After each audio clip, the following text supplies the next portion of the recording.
Willkommen, this is Julia. And this is Shane. And this is Think Plant-Based.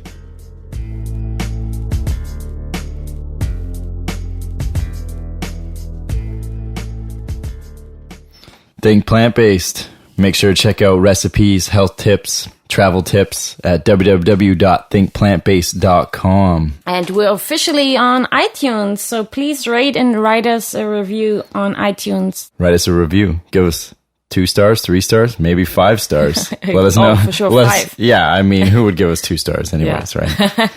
But yeah, make sure to do that because that's how we get found.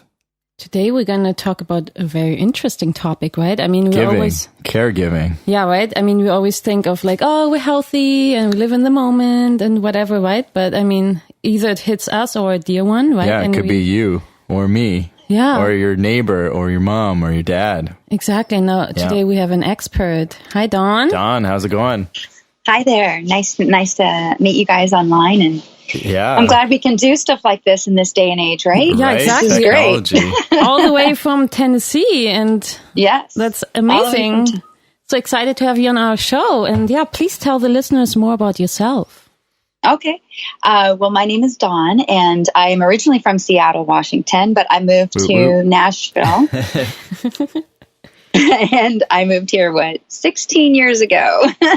I love the Pacific Northwest. It's my family's still back there. I still go back and visit family, and I love it. I don't know that I'll ever move there again permanently, just because the rain, right? Well, no. That's what they usually say, the rain. You know what's really funny about that is that is what everybody tells you, and then you move to Tennessee. Is it rainier in Tennessee than it is in Pacific Northwest? Oh my gosh, does it rain here? Wow, I wouldn't think but that. when it rains, it's torrential. So it's kind of like, is it kind of like Texan weather where if it's storm rain, it's like pouring rains? And thunder. It's pouring rains. Literally, if you didn't have a shower that day, you could walk outside for 2 minutes and have a shower. Wow. Wow. It's torrential. It's pretty crazy. I mean, I know in the West Coast, it's more like overcast and a little, the gloom, the doom and the gloom all the time. Yeah. That's what gets, it's not the rain, it's just the overcast that always comes. Yeah, exactly. And the mist. Gray days. Yeah, the misting. The weird, annoying mist of the Pacific. The mist. It's weird. Okay, it's not the rain, but you moved to a worse weather anyways. That's what you want to say, right? Well, the part that I do love about it is that it's warm a lot more. Yeah. Even in wintertime? Oh, yeah. In the wintertime, it's a lot like Seattle in the spring.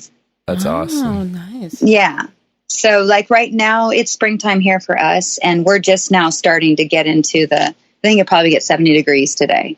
Wow. So it's pretty nice weather. I like it, and it's not as humid as Memphis. So, it does have moments where it gets really humid, but for the most part, once you get used to it, it's not that.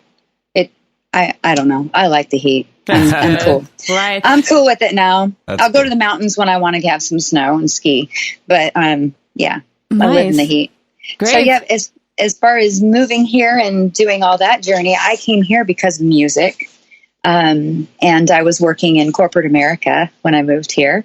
And then I left corporate America to pursue just doing my own thing with sales and marketing. And a series of synchronicities just kept leading me towards this path of caregiving. And I started helping out somebody who was a celebrity here who didn't have anybody really to take him where he needed to get done. And he was, in his 70s, and he just needed somebody to be kind of his assistant. So it kind of started there. And at the same time, I was working at a health food store, and we would take in people every day that would come in and sit with us for like an hour and a half, tell us their whole story. And then we'd come up with a holistic plan to help them get back to being healthy, trying to figure out what their triggers were, what was going on with them. And so plant-based life, definitely has been a huge part of my journey, and overall one of the huge healers in my life. And so sitting down with all these people, an hour and a half at a time, you get to learn a lot about people, and you get to learn about yourself at the same time. Right. Well, ironically, within that same period, I actually got super sick. At that time, I was trying my best. I thought I was doing my best. Found out I was allergic to gluten, so I started going to gluten-free products. Big mistake. Just note to self, don't do it. The gluten-free products are every once in a while, okay, but not on like a staple diet. Yeah, they tend to have a lot of ingredients to process, like white rice and oils. Oh, it's so bad for you. And if they're not even vegan, they have a lot of eggs. And, oh, yeah, it's bad. It's bad across in the bad oils, in really bad oils. Right. And I mean, I think that's what was misleading to me was at first when I was told, oh, you're allergic to gluten, so you can't have gluten anymore. So you go to the store and you start buying all the gluten-free products, not realizing they're all made of rice and bad oils. And so then a year after doing that, I ended up in a bed for a month and couldn't move. So my husband had to take care of me. Yeah. Oh, wow. I was so sick. I had put on 35 pounds, and I'm a little girl. I'm only 5'3", and so I was about 140 pounds, and it was just a very hard time for me. I couldn't move, couldn't get out of bed. He had to carry me to the bathroom and carry me to the doctor, and literally for 30 days, I put myself on a shakes. I had 2 shakes a day, and basically my shakes were. This is going to sound crazy. Maybe not to you guys, but maybe to somebody listening. But my shakes consist of primarily green. So spinach, microgreens, dandelion, sprouts, sunflower sprouts, and then a grapefruit, a lemon, and blueberries. And then I put in my hemp powder and my amazing grass super green powder, and then I might put in a little bit of coconut oil, like a teaspoon of MCT oil. Right. And I would do that twice a day, and then I would have 3 teas a day of marshmallow root tea, and it would be about 14 ounces each time of marshmallow root. And that's not marshmallows, by the way. Right. Does it taste like marshmallow? I've never had it. Not at all? Lily, I like the taste of marshmallow root. Yeah. I do too. To me, I don't know. For you, does it taste like lima beans? Because for me, it tastes like lima beans. Like what? Like beans. Like lima beans. I don't know. It has a bit of like a sweet taste to me somehow. Yeah, it doesn't taste bitter or anything. No! I find it soothing for some reason. It was very soothing, and the first time I tried it, I thought, "Wow, this doesn't taste like marshmallows at all. It tastes like lima beans." So I'm going to drink lima beans. Yeah, right. Yes, very misleading. Yeah. But the cool thing about marshmallow root is that it is very helpful for helping your body naturally get rid of stones. So. And so I had at that time also discovered I had gallstones. I know. So it was a whammy of all sorts of things. I was suffering from endometriosis. The gluten products had turned me diabetic type 2. So I went from hypoglycemia to diabetic type 2. I had chronic fatigues. Had allergies, migraines, and then I also got bit by a black widow. This all happened. So the day that this main attack happened on me, I had a gallstone that was trying to move or whatever. And so, and then I went to bed and I couldn't, I was really freezing. I went to go pick up my robe, and we live in the South. You got to be careful in the South. We got brown recluse, we got black widows. And so scary. I picked up my robe, which was on the floor, and I thought to myself, I should probably shake this out, but I'm so exhausted, I can barely even hold the robe. So I'm just going to put it on. And so I put it on, and as I put it on, I felt the bite. And then right then I went, oh, okay. Well, luckily, I've got a recipe for how to manage and handle if you get bit by black widows or brown recluse. But it was my first time trying it, so I left it on too long, and that turned into a whole nother story another time. But the point I'm making is that there are recipes, all natural plant-based recipes that you can use to get yourself rid of the toxins from brown recluse or black widow. So I went through all that, did that, and started healing myself. For the next 30 days, I did 2 shakes and 3 teas a day and dropped 35 pounds. And on the 30th day, I got out of bed. and I was able to stand up on my own. Wow. And just started walking this journey. So that's how caregiving started.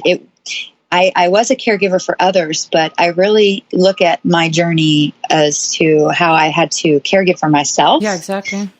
Because I couldn't caregive for anybody else for those 30 days. For 30 days, I was being taken care of. Right. For 30 days, I was sitting here going, oh my gosh, this can't be what's going to happen to me. No, I can't end up in bed for the rest of my life.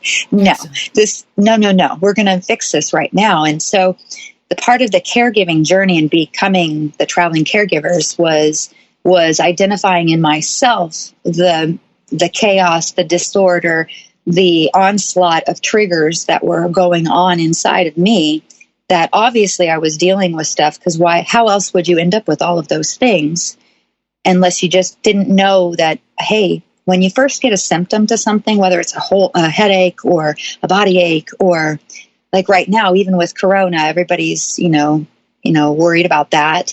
And there are certain things that we can do daily to keep ourselves in check. And there are certain things that we can do to eliminate stuff that might be triggering us to have responses, so that way we can control those immune and inflammatory responses and help boost our own immunities. So boost our immunities and control the inflammation response that's happening. And then you won't be compounded with all of these ailments. I'm happy to say that I have recovered myself from all of those things. Wow. I no longer have diabetes. Congrats. I no longer have chronic fatigue. I no longer have migraines. I no longer have gallstones or endometriosis. But I also had to figure out what my recipe was of me. What makes my body happy? What keeps my body happy? Right. What am I deficient in? What do I have to detox? And then how do I rebuild?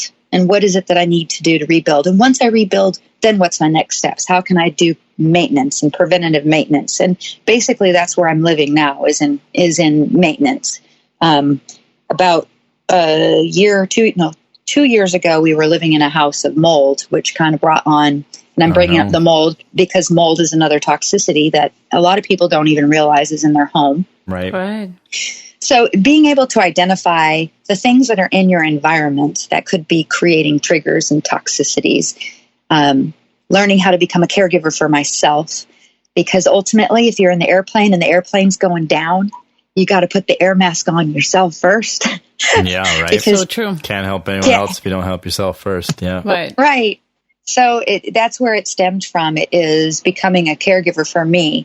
And then as part of my journey, that led me to, I guess, opportunities or receiving people or calls saying, hey, can you help me with this? Or, hey, can you help me with that? And I just started helping people because I'd helped get myself out of the ditch. So, I'm more than willing to sit here and help you intuitively figure out what it is you need to do for yourselves.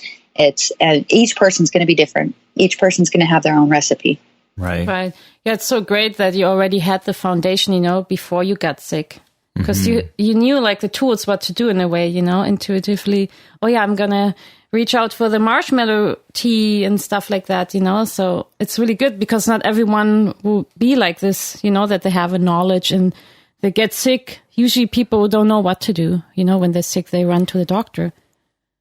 That used to be me. Yeah. I used to run the doctor, but when the doctors couldn't give me answers anymore, that's when I reached out to a more natural way. I found this health store that was close to my house, and I became really good friends with the owner, started working with her, and she started teaching me. She kind of downloaded 22 years of her knowledge into my brain every day for however many people we would sit with and go through their story and try to identify what they needed to maybe get balance back in their life for.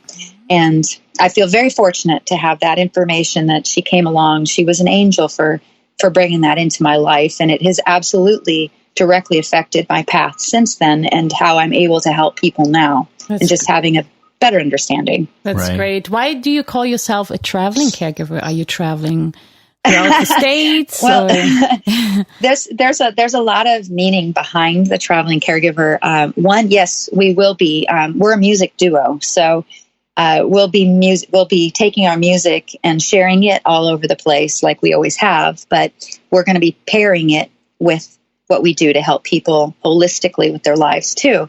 And so, whether I'm coming to help somebody who's really sick, or they need me to go through their cupboard and help them identify things that might be hurting them, right. or if they just need music and they need sound healing, we write all of our songs are stemming from our journey and our healing, and everything that we write about, we try to just make sure that we're talking about the stuff that we've gone through, and in hopes that it'll help somebody else find that kind of spark or joy. I'm hopelessly optimistic, right. Pretty much. I now take care of someone with ALS, and she has stage 4 ALS. And, that's a pretty dire disorder, because you lose everything from the neck down. Your muscles stop working, and eventually your muscles just atrophy even on the inside. So it's about how to maintain and keep the connectivity to those muscles as best you can by, again, removing toxicity and triggers and trying to figure out how to keep the inflammations as low as possible so that the body has more opportunity to fight for itself and heal itself. Do you feel any improvement with your patient? Well, it's been, we've been with her for 5 years, and I would say that she's like on a plateau right now. So, as far as I don't see her muscularly, she's already can't move from the neck down. Well, she does move just teeny bits here and there, in her hands and her feet and everything. But health-wise, like right now, we're dealing with the corona thing that's been going around, and with corona, to me, it's just another thing that we have to go through. And we were just talking about it today, that even though she's immunely compromised because she's on a vent, because she's got a feeding tube, because she's got a catheter, she also is extremely strong-willed. And so your mind comes into it. Your mind is a huge part of it. Your spirituality, your emotional, your energetic vibration. Where are you vibrating at? What are you aligned with in your thoughts? And so we work on keeping her, it's a hard situation to live in. You're in a bed and you can't do anything for yourself. But what do you have control over? You have control over your thoughts. And so with those thoughts, you need to think good thoughts. You need to think happy thoughts. And so I feel like we've gotten her to a place where she is plateaued with the ALS itself.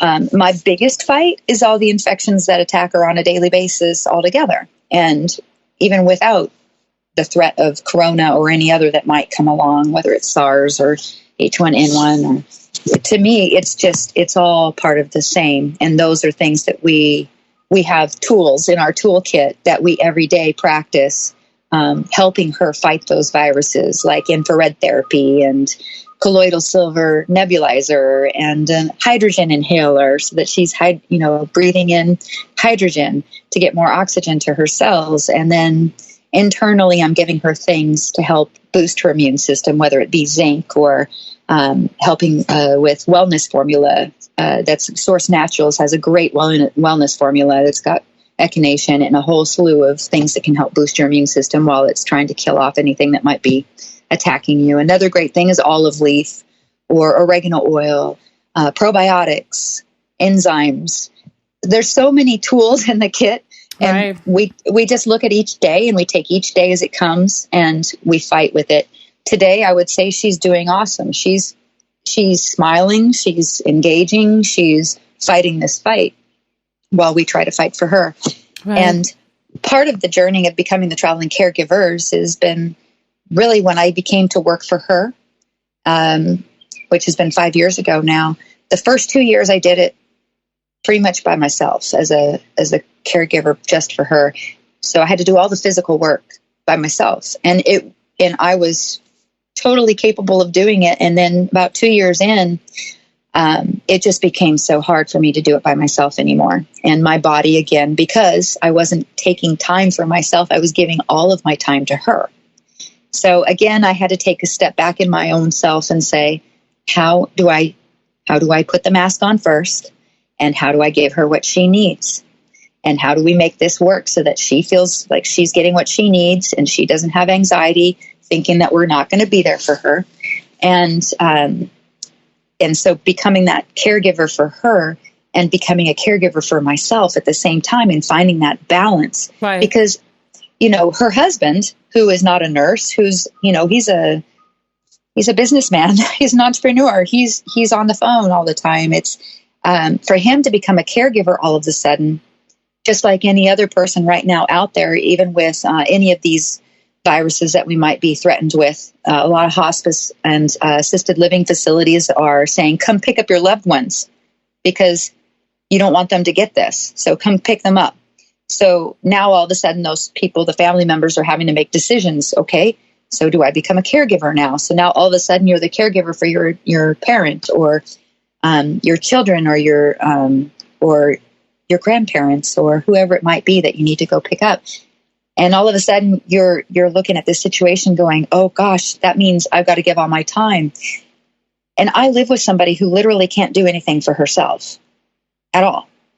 So finding a balance within yourself to say, okay, it's okay for you to take 20 minutes, 30 minutes, go sit down, do a meditation, have a baby monitor with you if it's somebody that you have to watch, so where you can check on them, or have some kind of an alert system set up to where they can alert you quickly. We've gone through so many alert systems with her, but basically bringing that caregiver to each and every one of us. So Traveling Caregivers is about inspiring the caregiver within inside of us to caregive for ourselves so that we can become better caregivers for others. I love that. And that's we each have our role in that. So that's where all of that, trying to summarize everything. There's so much information. I love it. You're so inspiring. Yeah, it's like you can talk forever. I know it's like you can talk about so many things, but yeah. So what inspired you to go fully plant-based, and how do you integrate that plant-based lifestyle in the work that you do? So when I got sick 10 years ago, and I was trying to figure out what my toxicities were, I discovered that I don't really do that great on meat, okay?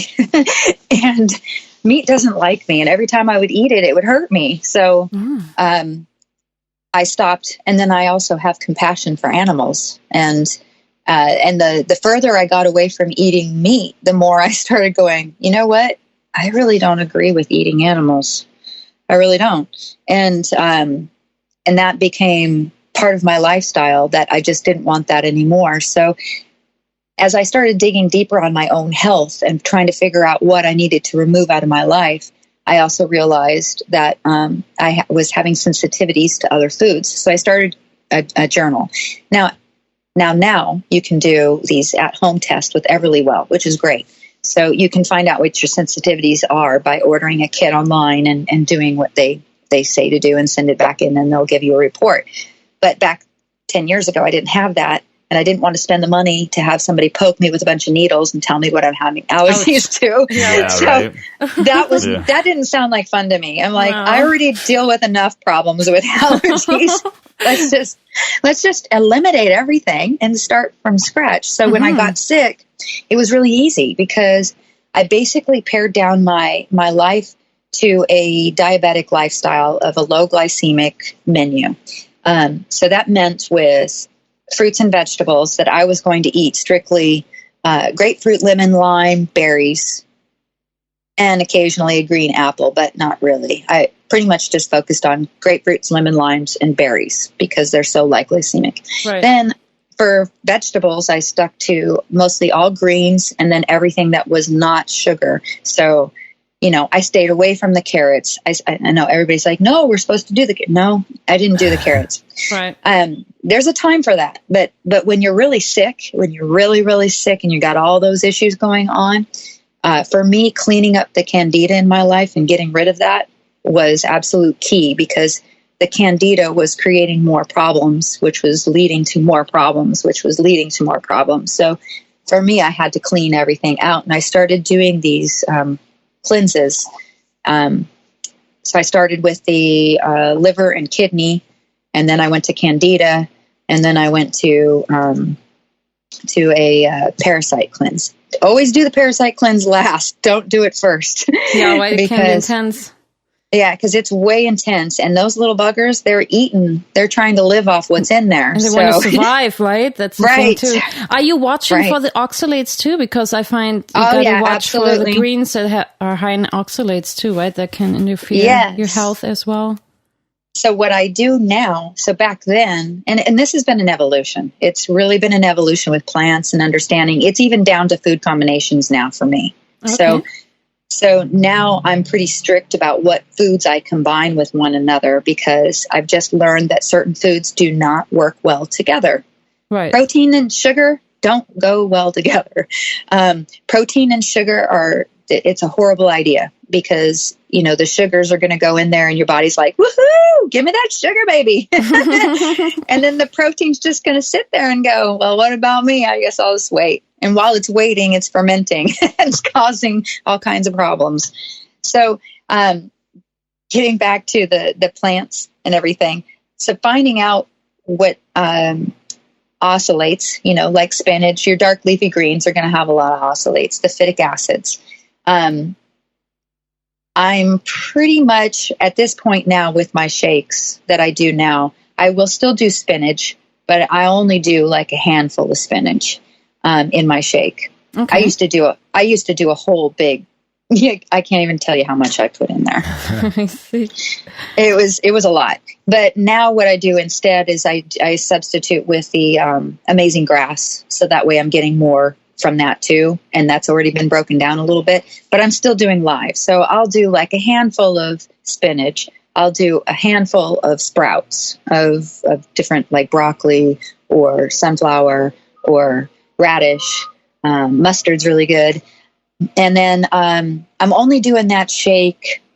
I do that shake once a day, once every 2 days, but I also listen to my body. So I'm listening to my body now. If my body says, hey, I don't feel like a shake today, I'm not going to have a shake today. I'm not going to do it. I'm going to do something else. And it used to be that it was religious clockwork. Do the shake, do the shake, do the shake, do the shake. But now I figured out I didn't have to. So, and what that did for me was it freed it up to where if I wanted to do greens in another way, like maybe flash cook it on the stove. So I'm not going to completely steam it or cook it down. I'm just going to put it in there and flash heat it up to kind of break that phytic acid up. Blanch break it, that off. And so that way it's a little more easy to assimilate in the body. So, and I don't do kale in my shakes anymore. I used to do kale, but kale is so hard. And so I've just learned that for me, breaking it down by flashing it in the pan is a lot easier to do it that way. Take the stems out, the hard part. And massage it for a while with water. Well, with the oils and the lemon juice, it breaks it down. With the, The cells are breaking down, Absolutely. Yeah, there's so many tools, right? But I can tell your story is so amazing and inspiring. I can see you're going to inspire so many more people, to start the healing journey. I mean, they really have to want it too, to heal, right? Like you can give them all the tools, but they need to do it too. They need to feel motivated to do it and to eat it and to be consistent with their healthy eating habits. I can say that for me, before I did this, I was sick all the time. I was sick all the time. And it was a horrible way to live. And, and so now I know that even if I get a headache, I know that it's my first symptom about something else, that there's an inflammation, that either I ate something that's not agreeing with me, or I didn't break down the phytic acids enough, or here's another one. Here's one that, that really drives me crazy, because I absolutely love eating nuts. I love nuts. Oh, me too. But I discovered that I have to have them sprouted, or they have to be put into a nut butter. They have to be broken down. Mm-hmm. I can't, because when I would eat them just as a whole nut, like I'm doing trail mix or something, and I especially can't do the dried fruit with them, because again, you're putting a protein with sugar. So I can't do that. It doesn't work well with me. I would get bloated. My stomach gets it just feels horrible. So, yesterday, just because I wanted to see what would happen, I had 8 cashews. I tell you, 8 cashews. Yeah, I ate the 8 cashews. And within 45 minutes, my nose started getting inflammations in it. And so I was like, okay, still can't have cashews. Okay. You have to have even cashews sprouted, because usually they're fine if they're not sprouted, I find. Yeah. What about like seeds, like pumpkin seeds? Are you okay with those, or is that? They're all sprouted. All sprouted? I sprout.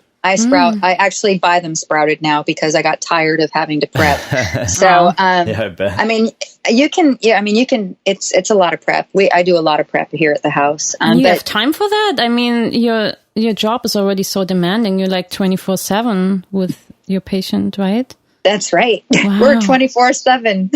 So what I do, how we balance it is I've got schedules, and we work on a schedule in this house. So, like right now, her husband's taking care of her right now. Okay. So that way I could be doing this. So we're tag teaming.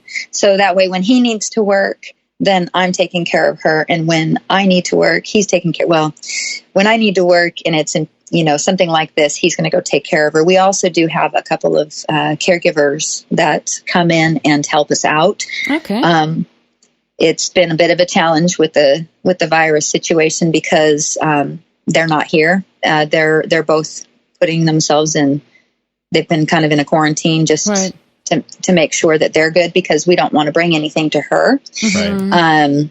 And so of course that puts more work on us, but we do have a schedule. So that way we keep following the schedule, and literally it's working around the clock. And, I try to block my time because she's in a good place right now. So when she's in a good place, then it makes it easier for me to block my time. So I know I can go do the activities that she needs done. Sure. And then I know I've got like an hour window right here. And while I'm doing this hour thing, can you keep an eye on her on the monitor? And if something happens, go take care of her, but I'll be back in an hour, kind of a thing. And so we just work around the schedule that way. And that's given me a lot of grace, because in the past, when we first started this, she was just diagnosed. She was in the bed. She could use her hands at that time. And she was having a lot of anxiety about being stuck in the bed and not sure if anybody's going to come take care of her. She was anxious about it all the time.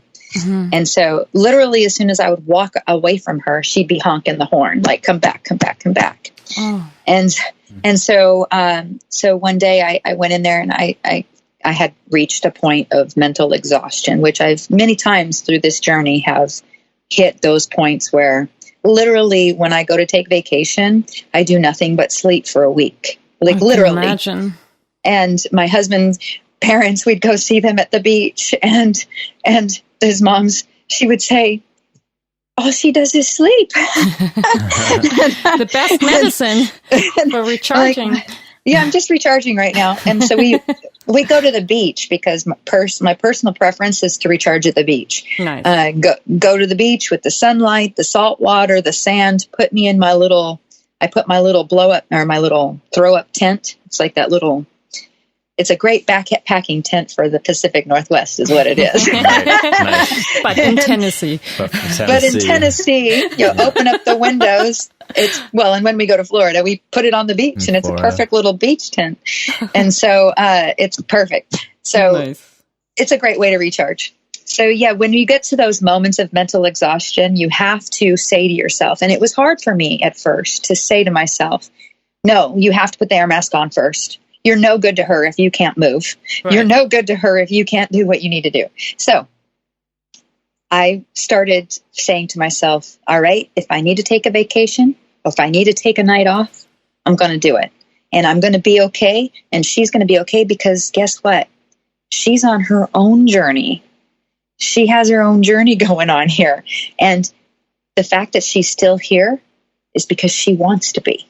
Exactly. And so even though she can't control what's going on energetically, spiritually, and emotionally and mentally, she still has her own journey that she's on. And she has control over it more than you could imagine.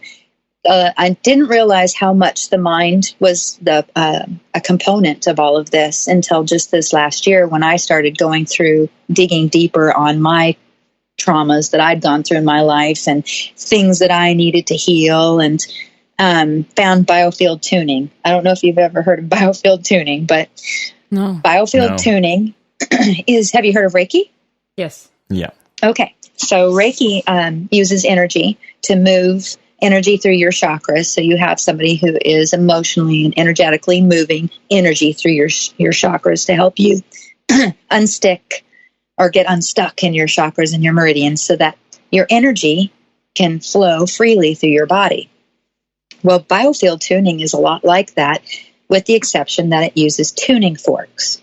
So the practitioner will stand 6 feet away from you with the tuning fork, and she'll chime it. And if it doesn't make the right kind of rounded out, beautiful sound that it's supposed to make, then she knows that's a spot that needs to be moved energetically.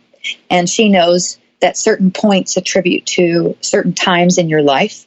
So she'll start going through your whole life and saying, okay, what happened at this age? Okay, what happened at this age? And then as you're going through these things, you're identifying energy that might be stuck in your body that hasn't been moving since you were 6. And as you are able to move those things, then this plant-based lifestyle that we're living and trying to live here is able to better help your body, because you're giving your body energy from plants. Right. Nice. Yeah. So is there any exciting plans for the future, and where can the listeners find you? Oh my gosh. Big questions, I know. Yeah, and I know you have some giveaways too for the listeners. I do. And I also realized too, I'm going to send you a couple of recipes too. My husband is always trying to make, because he's got a big sweet tooth, and we gave up sugar. We don't eat sugar. I don't eat sugar. So when you're living a plant-based life with no sugar, no dairy, no gluten, no meat, no GMO, and everything's organic, and you want to have something that has a little bit of flavor to it like that, my husband's got great recipes. He's constantly testing stuff out, and he makes these little they're like little coconut pastries. It's all coconut. The whole thing is all coconut. And he bakes them in the oven, and you can put pumpkin filling inside of it, or vanilla, or if you want to make up a chocolate filling. I've got all kinds of recipes for doing plant-based, all natural fillings for this little cocoa puff, we'll call it. Sounds good. Anyway, so I'll send you a recipe for that. Sure, thanks. Yeah, that's awesome. Some really exciting things on the front of caregiving for the lady that I take care of is exosomes and stem cells.